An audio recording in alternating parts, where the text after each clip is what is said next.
Gravitation का theory बहुत short में समझा रहे हैं, ध्यान से सुनना। हम बोले थे आप लोगों को पिछले क्लास में ग्रेविटेशन पढ़ के आने में 3-4 इंपॉर्टेंट पॉइंट लिखाना है, और इतना अगर आप पढ़ लेते हैं तो जो आज का हमारा टॉपिक है उतना क्वेश्चन बन जाएगा। लिखोगे 2-3 इंपॉर्टेंट महत्वपूर्ण बातों को लिखा रहे। पहला नंबर, गुरुत्वाकर्षण बल कैलकुलेट करने का फॉर्मूला होता है F बराबर G m1 m2 by are square. इसके बारे में बड़ी बातें याद रखनी है। ब्रह्मांड में सभी वस्तुओं पर लगता है, ब्रह्मांड में सभी वस्तुओं पर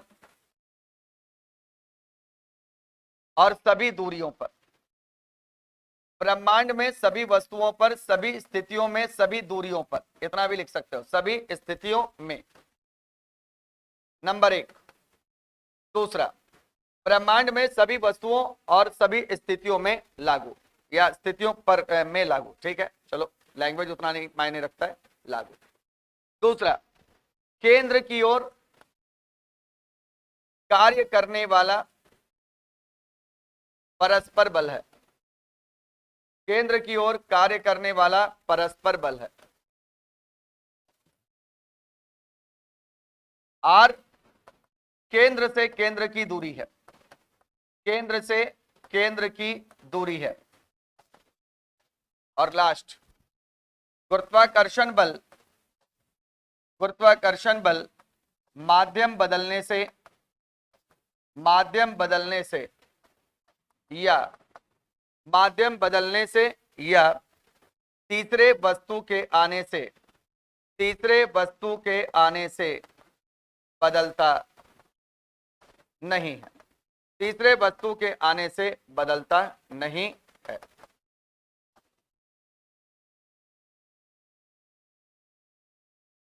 तीसरे वस्तु के आने से बदलता नहीं है।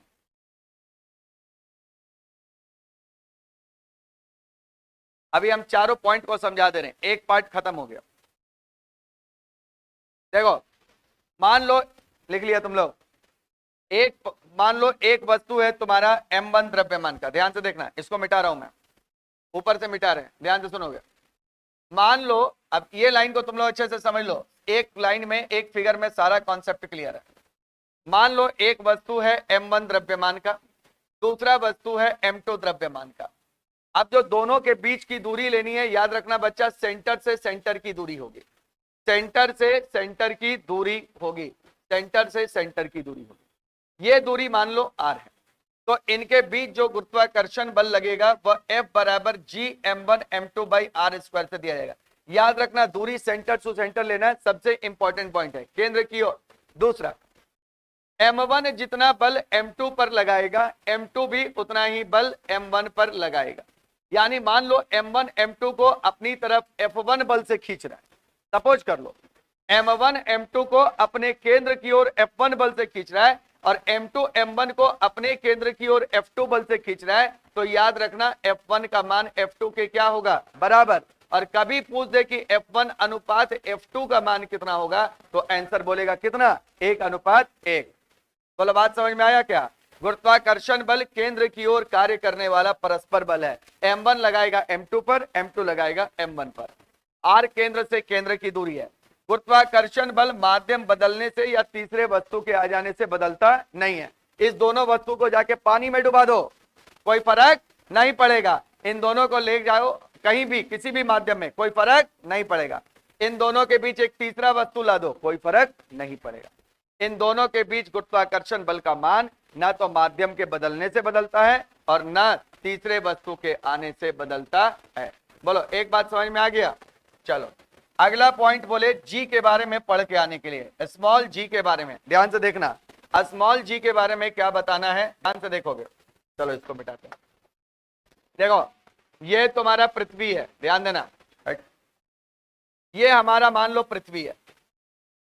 पृथ्वी के सतह पर अगर गुरुत्वीय त्वरण का मान पूछ दे, पृथ्वी के सतह पर गुरुत्वीय त्वरण का मान, तो स्मॉल जी बराबर जी m बाई आर स्क्वायर। यहाँ m हो गया ग्रह का द्रव्यमान और r हो गया ग्रह की त्रिज्या। नंबर 1, अगर पृथ्वी के सतह से h ऊंचाई पर अगर पृथ्वी के सतह से, देखो ये है सतह, और इस सतह से h ऊंचाई पर अगर तुम लोग से गुरुत्वीय त्वरण का मान पूछ दे, कितना ऊंचाई पर बोलो, h ऊंचाई पर, तो गुरुत्वीय त्वरण का मान g डैश बराबर gm/r प्लस h का होल स्क्वायर।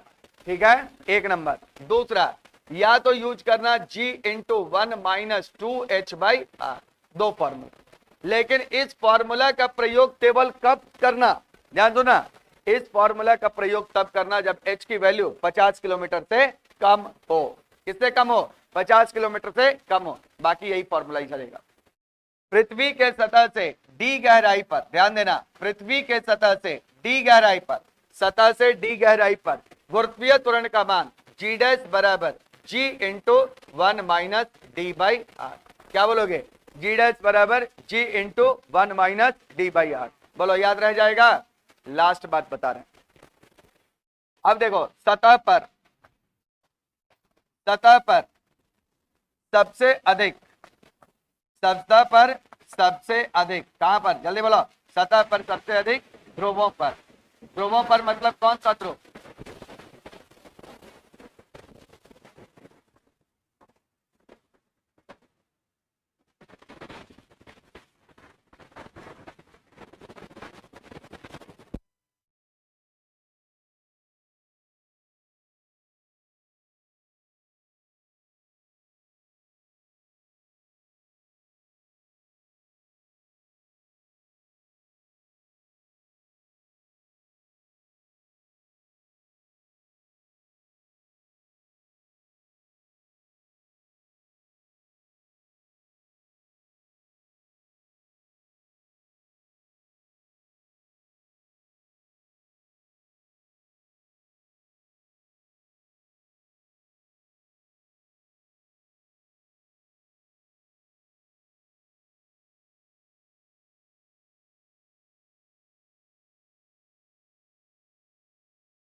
हो गया।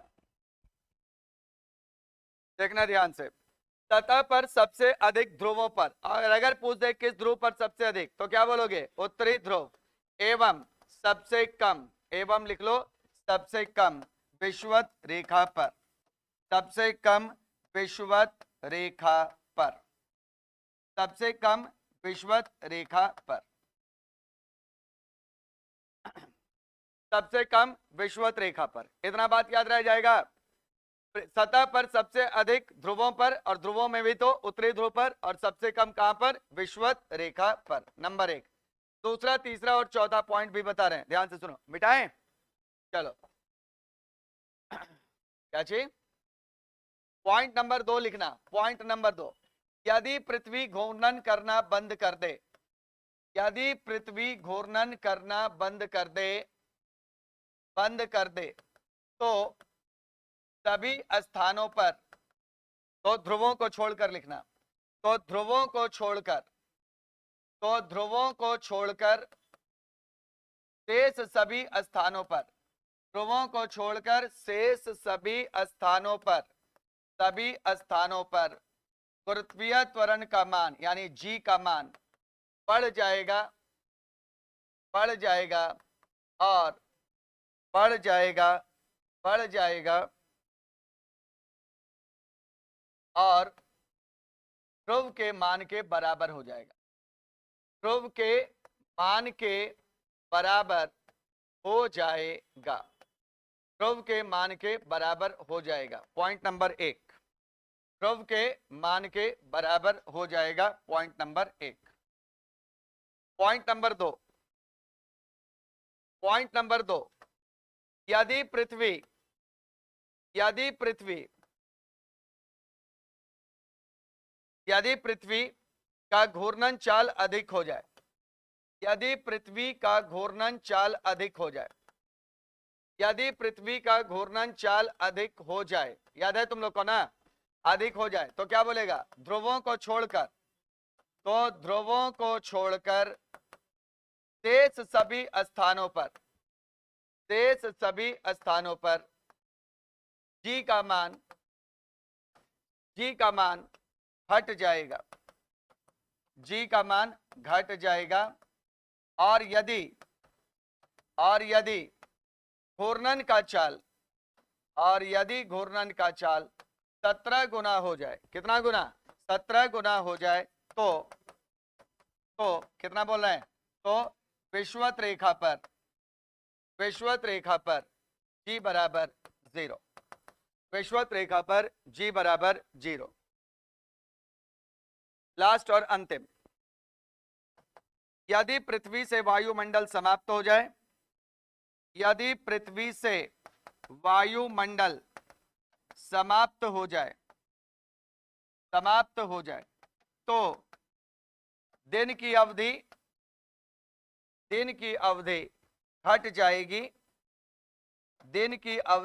घट जाएगी, अर्थात एक दिन 24 घंटा से कम समय का होगा, 24 घंटा से कम समय का होगा, एक दिन 24 घंटा से कम समय का होगा। इतना बात याद रख लो, ग्रेविटेशन का 2 टॉपिक खत्म हो गया, एक ग्रेविटेशनल फोर्स और एक एक्सेलरेशन ड्यू टू ग्रेविटी।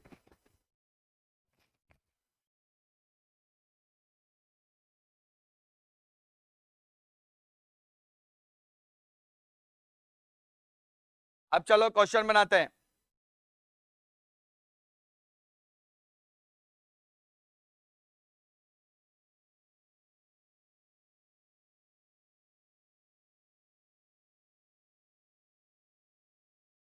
तुम लोग को जो डेली पॉइंट देते हैं याद रखने के लिए, करने के लिए, याद करते हो? हाँ या ना बोलो? पूरी नहीं, छोड़ दो, कल से नहीं देंगे। याद करता है ना? धान का खैरा रोग जिंक की कमी के कारण, याद किया था? पहला वाला था इसलिए याद है। चलो नेक्स्ट आओ, मिटाएं? अरे मिटाएं ना, चलो हटाओ। बाकी देखो, आप देखो यहां से क्वेश्चन नंबर है 21 नंबर। सबसे पहले देखना क्वेश्चन नंबर 21 से पहले हम बता देते हैं तुम लोगों को क्वेश्चन नंबर 25।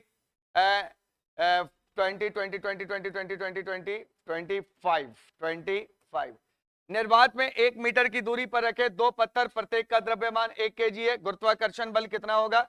फॉर्मूला यूज कर लेना, F बराबर G(m1m2) बाई आर स्क्वायर। जी का मान तो सबको याद होगा छोटो, 6.67 गुना 10 का पावर -11, 1 गुना 1/1 का स्क्वायर, और आंसर हो जाएगा 6.67 गुना 10 का पावर -11 न्यूटन। 6.67 गुना 10 का पावर -11 न्यूटन। क्वेश्चन नंबर आ जाओ तुम लोग 24 नंबर। यदि एक ग्रह का व्यास और औसत घनत्व पृथ्वी का व्यास और घनत्व का 2 गुना है, इसके तल पर गुरुत्व के कारण त्वरण क्या होगा? तल पर बोलो, सतह पर गुरुत्वीय त्वरण निकालने का फॉर्मूला क्या बताए? कितना बोले फॉर्मूला? जल्दी बोलो गुरुत्वीय त्वरण का।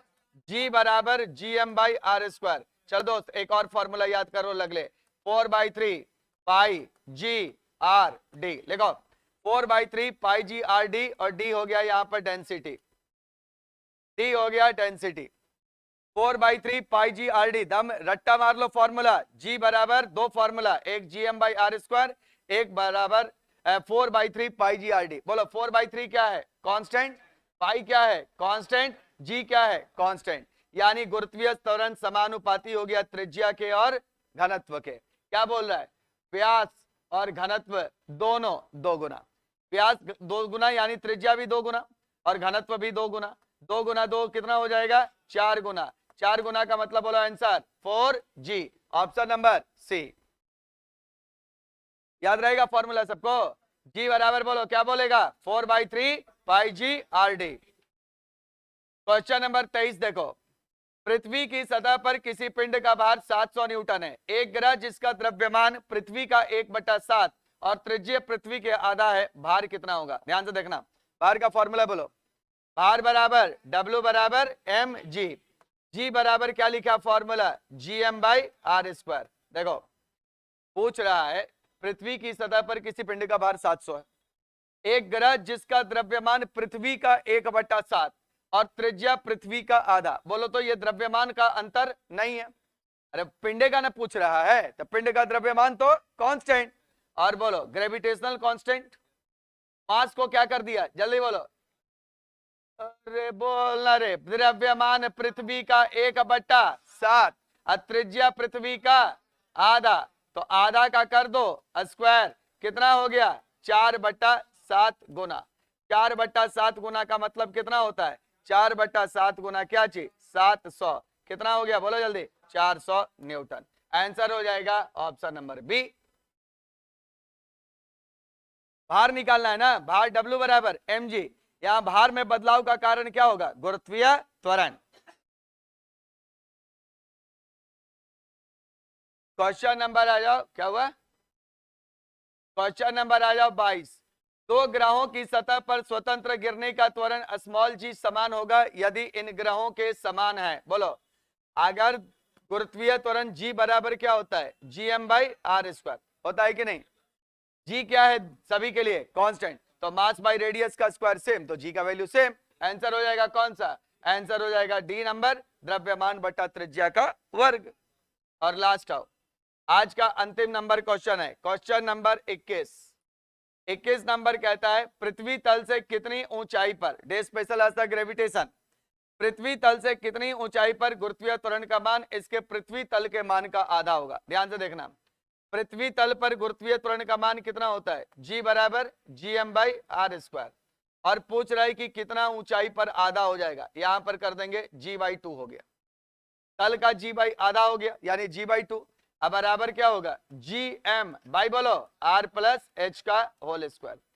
g के बदले ये वाला वैल्यू पुट कर दें यहाँ पे, अरे पुट कर दें तो क्या हो जाएगा gm/r², और नीचे में क्या है 2, अब बराबर क्या हो गया gm/r+h का होल स्क्वायर। बोलो gm gm कट गया, क्या हो गया r+h का होल स्क्वायर बराबर 2r², और बोलो स्क्वायर रूट कर दें दोनों तरफ, क्या हो जाएगा r+h बराबर √2r, तो h बराबर हो गया √2r - r, और ये हो गया r इंटू √2 - 1। आंसर हो जाएगा r इंटू √2 - 1 यानी ऑप्शन नंबर बी। आज का क्लास खत्म, पॉइंट अपना देख लेना, पढ़ लेना, कौन वाला समझा दें है? अरे यहां g बराबर gm/r² है तल पर, ये वाला वैल्यू यहां पुट कर दिए